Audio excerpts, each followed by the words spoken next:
শুনতে পেলে? শুনে নাও, এবার শুনে নাও।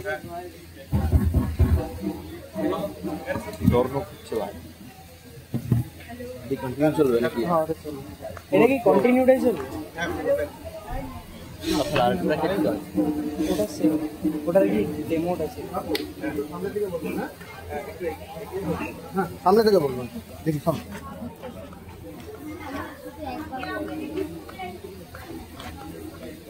ঠিক আছে, হাইট ঠিক আছে না? একটু গেলে ভালো তো বলতো না।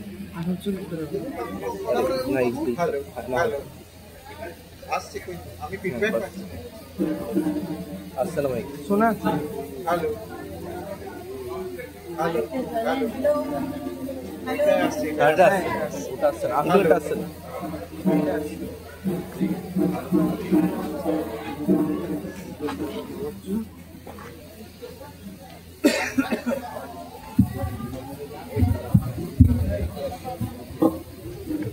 হ্যালো হ্যালো, আসছে বাবু। হ্যালো হ্যালো,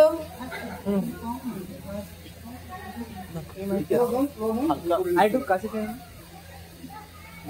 হ্যালো হ্যালো,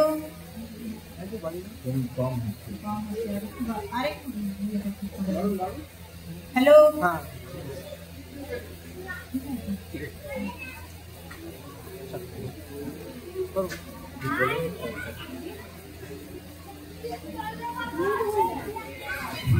আমাদের আজকের শ্রুতি নাটক হানাবাড়ি, এটি লিখেছেন সৌমেন্দু ঘোষ।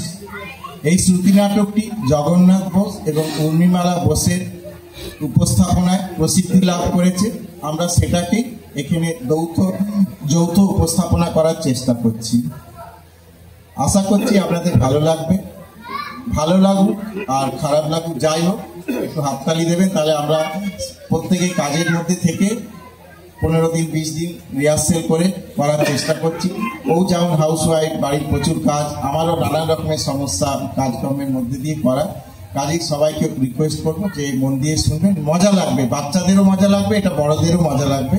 হ্যাঁ, নামের মধ্যেই লুকিয়ে রয়েছে, হানাবাড়ি বলেছি, তাহলে নামের মধ্যেই লুকিয়ে রয়েছে যে কিছু অবশ্যই ফিলিংস থাকবে।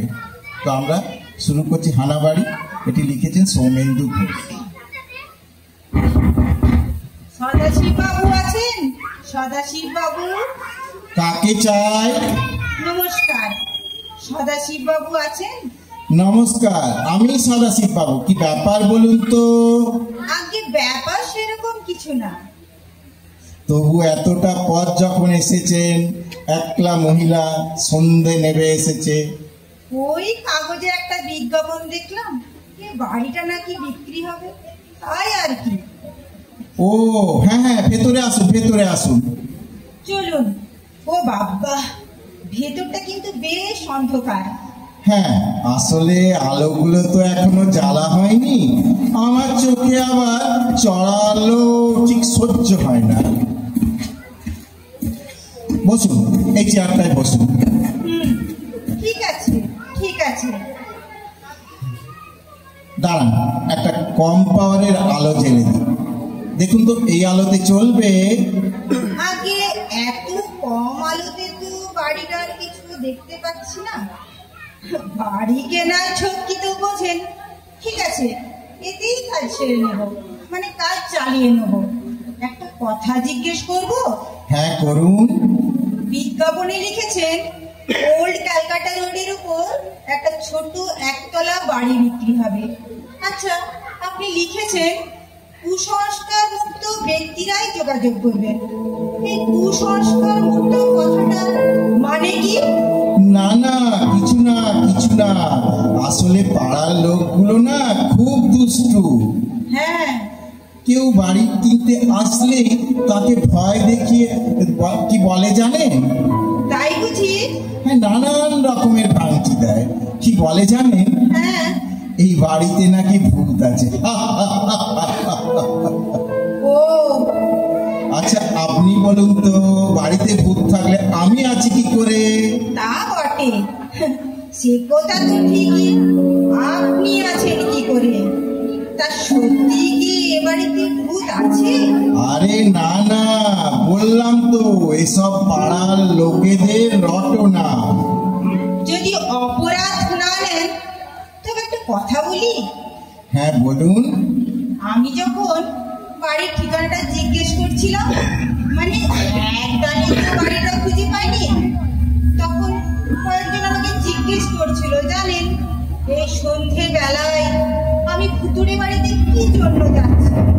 তখন আপনি কি বললেন? আমি ওই বাড়ি কেনার কথাই বললাম। তখন ওরা আপনাকে কিছু বললো নাকি? সবাই বলল এই বাড়িতে নাকি আমি থাকতে পারবো না, আজ অব্দি কেউ পারেনি। তাও আপনি এলেন? ওদের মধ্যে কে একজন বললেন এই বাড়ির সব লোকজন অনেক বছর আগে মারা গেছে, তারপর থেকে বাড়িটা খালি পড়ে আছে। এসে কি দেখলেন? জল দেন তো আমি রয়েছি। হ্যাঁ, অনেকেই বলেছিল, জানেন এটা নাকি হানা বাড়ি। সত্যি নাকি সদাশিববাবু? দেখুন, আপনার নামটা কিন্তু জানা হয়নি। আগে রমলা। রমলা দেবী, ওসব বিশ্বাস না করে আপনি যে এখানে এসেছেন খুব ভালো লাগলো। আপনার নিশ্চয়ই কোনো কুসংস্কার নেই? পুরোপুরি নিজেকে কুসংস্কার মুক্ত বলি কি করে? তবে হ্যাঁ, আমার ব্যক্তিগতভাবে মনে হয় নিজের চোখে না দেখলে কোনো কিছু বিশ্বাস করা উচিত নয়। ব্যাস ব্যাস, তাতেই হবে। ঠিক বলেছেন। চলুন এবার তাহলে বাড়িটা দেখবেন। চলুন। বারান্দা দিয়ে ঘরে ঢুকে এই হলো আমার বসার ঘর। ও হ্যাঁ দাঁড়ান, আলোটা জ্বালিয়ে দিই। হ্যাঁ হ্যাঁ হ্যাঁ। এবার দেখুন তো, এই আলোতে চলবে? চলবে মানে? বাহ, এ তো খাসা বাড়ি মশাই। তবে কেমন যেন একটা স্যাঁতসেঁতে ভাব, কিরকম নোংরা চারদিকটা। ঘরের কোনায় ঝুল, মাকড়সার জাল। এ বাবা, মেঝেতে পুরো ধুলো। অনেকদিন ঝাঁট মোছা হয়নি মনে হয়। হ্যাঁ, তা একটু আছে, সেটা অস্বীকার করি কি করে বলুন তো? আসলে আমি তো একা মানুষ, সবকিছু ঠিক সামলে উঠতে পারি না। বাড়িতে আর কেউ নেই বুঝি? ছিল, আগে সবাই ছিল, এখন আর কেউ নেই। ও এদিকে আসুন। হ্যাঁ এদিকে সিঁড়িটা দেখছেন না? হ্যাঁ হ্যাঁ। ওটা হলো ওই সোজা ছাদে যাওয়ার সিঁড়ি। ও আচ্ছা। ওপরে গিয়ে চলুন আপনাকে চিলে কোঠাটা দেখায়। চলুন। বাহ, যত রাজ্যের জিনিস জড়ো করা রয়েছে। হ্যাঁ, তা যা বলেছেন। এই ঘরটা শুধু গুদাম ঘর হিসেবে ব্যবহার হয় কিনা? সদাশিববাবু, ওপর থেকে দড়িটা কি ঝুলছে? কিসের দড়ি? হ্যাঁ দড়ি। দড়ি কোথায় দেখলেন? ওই যে ওপরের কড়িকাঠ থেকে ঝুলছে দড়ি, ফাঁস দেওয়া।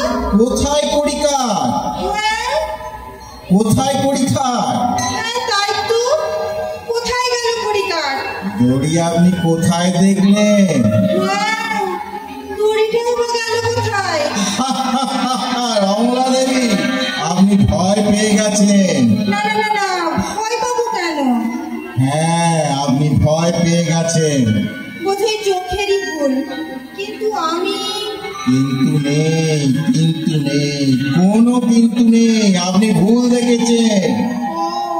আসুন, দরজা দিয়ে বেরোলেই ছাদ। ও হ্যাঁ হ্যাঁ হ্যাঁ। সুন্দর না? বাহ, দিব্যি হাওয়া খাওয়ার জায়গা তো। হ্যাঁ, তা যা বলেছেন। আশেপাশে তেমন বাড়ি ঘর নেই তো, হ্যাঁ। হু করে হাওয়া আসে।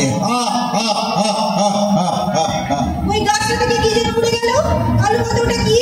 ওই পাখিটা কি হবে বোধ? পাখি? হ্যাঁ।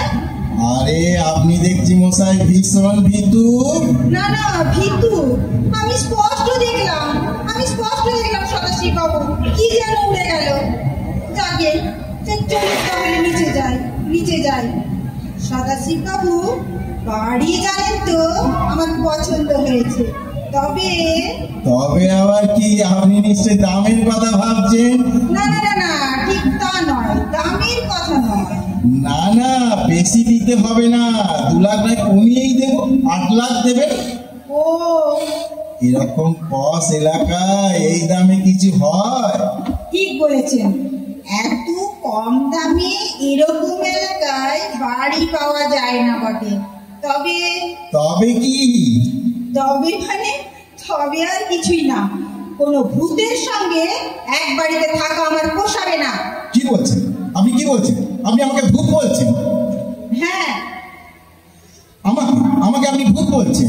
আগে হ্যাঁ। আমাকে কি করে বুঝলেন আমি ভূত? আপনার শরীর ভেদ করে ওপাশে দেওয়াল দেখা যাচ্ছে, আপনার পায়ের ছাপ মেঝে পুরো ধুলোর উপর পড়ছে না, আর আপনি দুবার আমাকে ভয় দেখাবার চেষ্টা করেছেন। আপনার নজর তো ভারী করা, কিন্তু আপনি ভয় পাচ্ছেন না কেন? ভয় পাওয়ার কোনো কারণ নেই তাই। কিন্তু মানুষেরা তো আমাকে দেখলেই ভয় পায়। তা পাই, কিন্তু আমি তো মানুষ নই। মানুষ নও? না। তবে আপনি কে? ভূত। আমিও ভূত, তবে পেতনি। আপনার মতোই সদ্য মারা গেছি বলে বুঝতে পারছেন না। হ্যাঁ, আমারও তো একটা থাকার জায়গা চাই না, তাই খুঁজতে খুঁজতে এখানে এসেছিলাম। কিন্তু আপনি এখানে যেরকম ঘাটে নেড়ে বসেছেন তাতে এখানে থাকা আমার চলবে না। দেখি অন্য কোথাও কোনো পুরনো বাড়ি পাই কিনা। চলি। হ্যাঁ, ভয় পেয়েছে, আমাকে ভয় পেয়েছে। নমস্কার। অসাধারণ অসাধারণ। এই শ্রুতি নাটকটি কেবল কানে শোনা নয়, মনের ভিতরেও যেন ছবি এঁকে গেল।